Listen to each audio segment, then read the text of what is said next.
Many of us think that stock prices move because of earnings, economics data, or even headlines. And it's not entirely wrong, but did you know that one of the biggest forces driving short term market moves is actually hidden deep inside the options market? It's called gamma exposure, or GEX.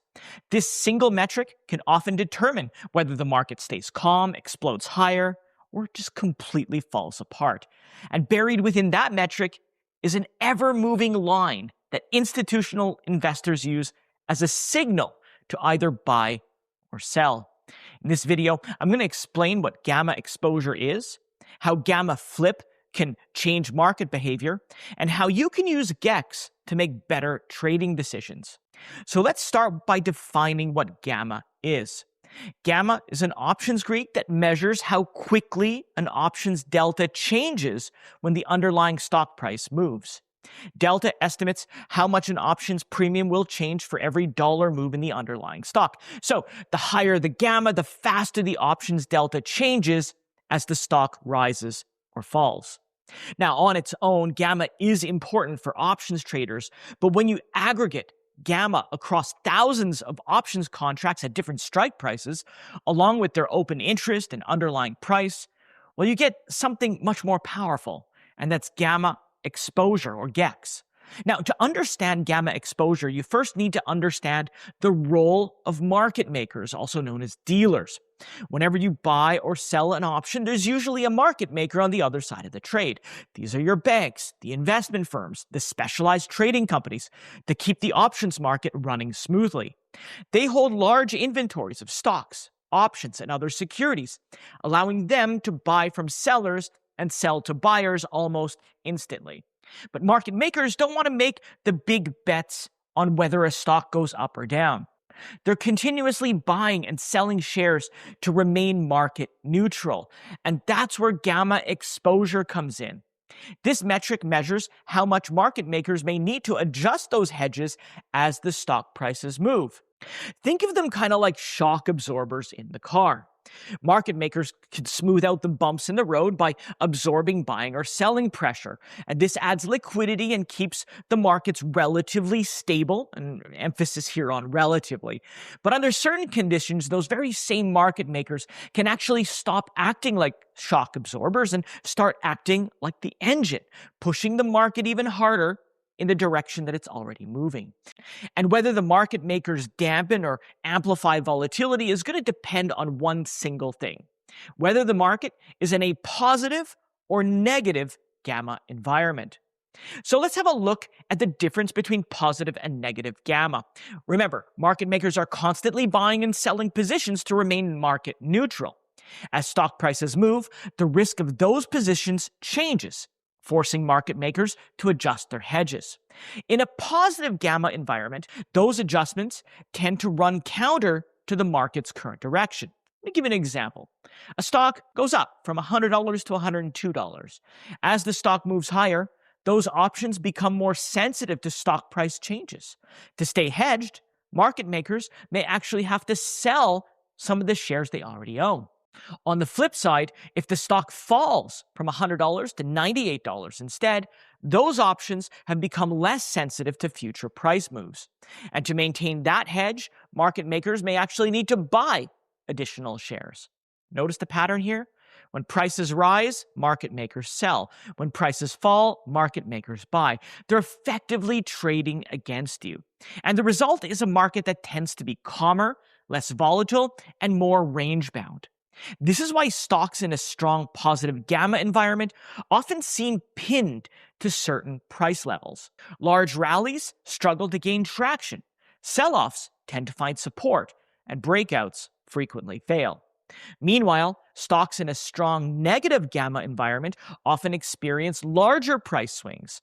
That means sharp rallies, steep sell-offs, and breakouts that actually follow through. That's why professional traders pay very close attention to gamma exposure. But how can you tell if a stock is in positive or negative gamma territory? Well, the answer is very simple. That's the gamma flip. Think of the gamma flip as the market's switching point. It's the price level where dealer hedging behavior changes. Some options positions create positive gamma, while others create negative gamma. The gamma flip is the stock price at which those opposing forces balance each other out. Under the model, above this level, market makers or dealers are expecting to act like those shock absorbers. Below, they're expected to act as accelerators. You'll also hear traders refer to major gamma levels as call walls and put walls. A call wall is a strike with heavy call open interest and gamma exposure that can act as resistance, while a put wall is a strike with heavy put positioning that may provide support. Now, these aren't guaranteed barriers, but they're common terms you're going to see when discussing gamma exposure. And this is why traders pay such close attention to the gamma flip. Crossing this level can completely change the character of the market. A stock that was quietly trading in a tight range can suddenly become highly volatile. At the same time, a stock experiencing violent swings may calm down once it reclaims the flip level. Of course, the gamma flip isn't a crystal ball. Markets can and do move against it. But it does provide traders with something incredibly valuable. It's a sneak peek at how market makers are likely to behave as prices move. The good news is that you don't have to calculate any of this yourself. On Barchart, we do all the heavy lifting for you, allowing you to quickly identify key gamma levels and monitor changes in dealer positioning. So let me show you exactly how to find gamma exposure and gamma flip. First, search for the stock or any asset that you want, and then you can find gamma exposure or GEX under the options category right here on the left-hand side of the screen. The page is broken down into several sections, but immediately you'll see the first graph shows gamma exposure by strike. And this serves as a summary for all the other charts, and most traders are just going to default here. The line across the graph shows exactly where gamma exposure lies at different strike prices. The blue bars above zero represent positive net gamma exposure, while the yellow bars below zero represent negative gamma exposure. If we use Nvidia as an example, you can see that the stock is currently trading at around $192.53 at the time of recording, while the gamma flip level is at $193.90. That means Nvidia is currently trading slightly below its gamma flip point, placing it in a negative gamma environment. In this zone, market makers are generally short gamma, which means they may need to sell as the stock falls and buy as it rises. If you hover over the different strike prices, you'll also see aggregate gamma exposure and liquidity values like open interest and volume. And liquidity is very important here because it tells you how much options activity is concentrated at a particular strike. High open interest and trading volume mean the market makers may need to hedge larger positions, which can strengthen the impact that a strike has on price action. In other words, a strike price with a large gamma level that's backed by heavy liquidity carries much more weight than strikes with little liquidity that's behind it. So if you've made it this far without falling asleep, let's ask ourselves a very important question. How do we use all of this to our advantage in a trade? Well, on the date of recording, Nvidia is currently trading around $192, and its gamma flip is at $193.90. We've already established that. Now, if you're bullish on Nvidia, well, you may want to wait until the stock moves above the gamma flip level of $193.90. Once it enters positive gamma territory above that point, $193.90, dealer hedging would generally lean against the move, which may reduce volatility instead of driving the stock higher. But which strikes do we watch? Well, look at the blue bars right here. The longer the bar, the heavier the gamma exposure. For bullish trades, strikes like the $200 or $220 strike may be worth watching, at least depending on your strategy and outlook. Both have heavy gamma exposure, which means they could act as call walls. So how would you play this, for example, if you're buying a call?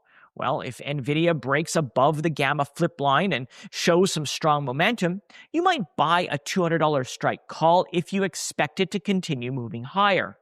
More aggressive traders might go for the $220 strike if Nvidia breaks above the Gamma flip line. But other traders might want to wait for Nvidia to trade above $200 first before buying that $220 strike call. In either case, the idea here is that once Nvidia breaks above the Gamma flip line and starts moving upward with momentum, dealer hedging is likely to increase, which might push the stock even higher. Since the $200 and $220 strikes also have strong liquidity and gamma exposure, they could become the important target prices here. But remember, they could either be resistance levels if there's not enough momentum to drive through, or important support levels once broken. But what if you're bearish? Well, if that's the case, you'll want to look at the yellow lines below the gamma flip level on the left-hand side of the screen. And right away, you can see that the $190 and $180 strike levels have the most gamma exposure. These levels could act like strong downside magnets if the stock stays below the gamma flip line. So in this case, you might want to buy a $190 or $180 strike long put, or otherwise use the level for other bearish option strategies. Of course, this is all depending on Nvidia staying below the gamma flip level. Under Barchart's model, when the stock trades below the gamma flip, dealers are considered net short gamma. As their stock moves lower, their hedging can increase and potentially amplify the downside move. And because both strikes have large modeled gamma exposure and substantial options activity, they could become important downside targets. And just like with call walls, the strike with the highest modeled put gamma exposure is identified as the put wall and may act as support. Of course, just like with bullish setups, gamma exposure should not be used alone. Pair it with things like price action, volume, and other technical indicators to confirm the trade. Gamma exposure can also help determine which option strategies may make the most sense. When a stock is trading in positive gamma territory, price action often becomes more stable and less volatile. Since realized volatility may decline, outright long options can sometimes struggle because they need large moves to overcome time decay. So in positive gamma territory, premium selling strategies like covered calls, cash secured puts, credit spreads, or iron condors could become more attractive, assuming implied volatility is sufficiently high enough at the start of the trade. And you can check IV on Barchart at any time. On the other hand, when a stock is trading in negative gamma territory, dealer hedging can actually amplify price swings and create larger moves. If you expect volatility to increase, directional long option strategies such as long calls or long puts may actually work better. But in both cases, implied volatility and, probably more importantly, IV rank matter. Buying options when implied volatility is already extremely high can be expensive, while selling premium when implied volatility is unusually low may not provide enough premium for the risk. So always check Barchart for those details before pulling the trigger. Now, one important thing to remember here is that gamma exposure is going to help you identify potential trade opportunities. It doesn't tell you how to manage the trade after you're in it. Entry and trade management are two completely different skills. Deciding where to take profits, cut losses, or even adjust a position is all going to depend on your strategy, your risk tolerance, and market conditions. And I talk about risk management all the time in specific strategy videos, so definitely check out this playlist for more information. Now, remember, gamma exposure should be used more like a suggestion, not a rule. It's not a crystal ball. Just because a stock is approaching a major gamma level doesn't automatically mean it'll reverse or continue. These are just important areas to watch. And GEX alone should never drive your trade. That's why you should always combine it with other tools. The first one is price action. Watch how the stock reacts near major gamma levels, like 180, 220, or the gamma flip around 194 from the previous example. Is the stock breaking through with strength, or is it struggling against support or resistance? Your time frame will depend on your strategy, but a few trading days to a couple of weeks is usually enough to see how the price is reacting. Candlestick patterns can also help as well, and that's a discussion for another video which you can watch up here. And another common technique is to pair GEX with support levels. The support or price level is where the pressure has historically been strong enough to prevent a stock from falling further, while resistance is where selling pressure has historically stopped a rally. And you can find these yourself in the interactive chart. There's also some indicators that can help identify these price levels, and Barchart makes it all very easy for you. Just scroll down on the stock's profile page, look for key turning points, and there you go. And don't forget to check our trader's cheat sheet. It's arranged based on support and resistance levels made up from different indicators, which you can change according to your own individual preferences. It'll help you take all the guesswork out of strike selection. And another tool that pairs really well with Gamma Exposure is expected move. This estimates how far a stock may move by a specific expiration date based on options pricing and implied volatility. You can find it right here under the options heading or on the stock's profile page. You can also open it from any options screener by clicking the P&L chart button, then selecting the expected move tab. Now let's go back to my Nvidia example. From the Gamma Exposure chart, the key levels below the Gamma flip, remember, were 180 and 190. Now let's compare that to expected move, which says that Nvidia is expected to trade within a range of $173 and $212 on August 21st. So let's say you want to sell a put for that specific expiration date. A more conservative approach would be to choose a strike below the lower end of the expected move, and that would give you more downside cushion and a higher probability that the option will expire worthless. However, the Gamma Exposure chart adds another layer of information. We can see the $180 strike has significant gamma positioning, which means dealer activity could be concentrated there if Nvidia approaches that price. In other words, this might become a support level. So for traders willing to accept more risk, selling a put between $173 and $180 could generate a higher premium. But of course, that's not a guarantee that Nvidia is going to hold above 180. Gamma Exposure and Gamma flip levels, they can be useful, but they're far from perfect. For example, Gamma levels, they change constantly. GEX is based on current options positioning, and traders are always buying, selling, and adjusting. A Gamma wall that acted as support yesterday could disappear today. Second, Gamma data doesn't explain why a stock is moving in either direction. Earnings, Fed announcements, economic reports, or even something that was said on Reddit can easily overpower Gamma levels. And third, not every platform is going to calculate GEX the same way. Barchart uses a sophisticated algorithm that combines option Gamma, open interest, and the stock's actual price. We also treat calls as positive Gamma and puts as negative Gamma. The Gamma flip point, along with the call wall and put wall, is calculated by aggregating Gamma exposure across all option contracts based on their open interest. The calculations use end-of-day options data, and they're updated at approximately 8:30 p.m. Eastern, so they're ready for you the next trading day. So if you're using another platform and seeing different readings, the underlying process is probably the reason. And finally, Gamma levels, use them more like context. They can help shape an idea, but they should never be treated as a certainty. Now that's the general idea of GEX, but if you want an even more in-depth look at how to use GEX in a live trade, check this video up here. So that's Gamma Exposure and Gamma Flip. No indicator is perfect, and Gamma Exposure is certainly no exception. Gamma levels change constantly, market-moving news can overwhelm dealer positioning, and different platforms may calculate these metrics differently. But when used correctly, Gamma Exposure may actually give you an edge that retail traders simply don't have. So instead of blindly picking strikes or chasing price action, You can see where dealer positioning is concentrated. You can understand how market makers may react as prices move and build trades around probabilities instead of guesswork.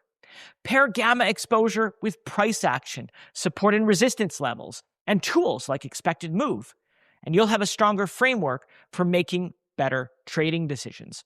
But now I want to turn it over to you. Have you ever used gamma exposure or gamma flip in your trading career? And if you have, what's your favorite way to incorporate it into your strategy? Let me know all of that and more in the comments below.